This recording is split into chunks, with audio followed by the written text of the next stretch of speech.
গুরুত্বপূর্ণ বিষয়ে আলোচনা করে সবাইকে একত্রিত করে দেশের যুব সমাজকে, আলেম সমাজকে জাগ্রত করার জন্য। আলহামদুলিল্লাহ, জুলাই আন্দোলনে ওলামায়ে কেরামের অনেক অবদান। আপনাদেরকে জানার জন্য বলবো, আন্দোলন যখন শুরু হলো, কয়েকদিন যাওয়ার পর বিশেষ করে 17ই জুলাই মওলানা মামুনুল হক সাহেব সহ আমরা একটা গোপন মিটিং করি। কিভাবে আমরা শক্তি সঞ্চয় করতে পারি, কিভাবে জনশক্তি মাঠে নিয়ে আসতে পারি।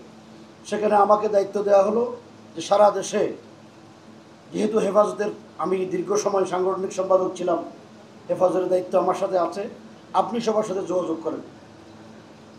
আমি দুই একটি ঘটনা বলি। সবার সাথে যোগাযোগ করলাম, কিন্তু মানুষ, ওলামায়ে কেরাম সাহস পাচ্ছে না। তাদের প্রশ্ন হলো, কেউ যদি আহত হয়ে যায়,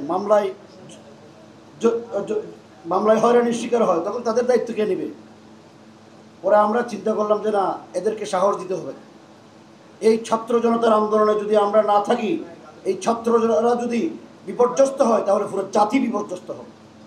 এখান থেকে উত্তরণের জন্য সিদ্ধান্ত নিলাম, সর্বপ্রথম 18 তারিখ দিবাগত রাতে আমরা ঢাকার 6টা স্পট, উত্তরা, সাভার, যাত্রাবাড়ি, কেরানীগঞ্জ এবং মোহাম্মদপুর, এই অঞ্চলের লোক কারা কারা আছে, আমার বাতিজা আফসার মাহমুদ চলে গেছে, ও ছিল, উত্তরা থেকে নিয়ামতুল্লাহ আমিন ছিল, আমাদের মুফতি আজহার ভাই ছিল।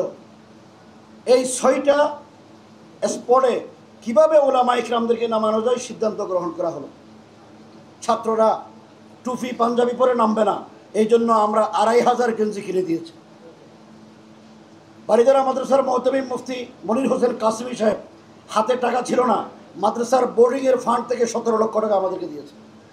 এবং ছাত্রদেরকে এইভাবে আমরা মাঠে নামিয়েছি। শুধু ঢাকাতে নয়, চট্টগ্রাম, সিলেট, ময়মনসিংহ, রাজশাহী, বগুড়া, সিরাজগঞ্জ, ফরিদপুর, যশোর, সব জায়গায় আমরা যোগাযোগ করে মাঠে নামিয়েছি।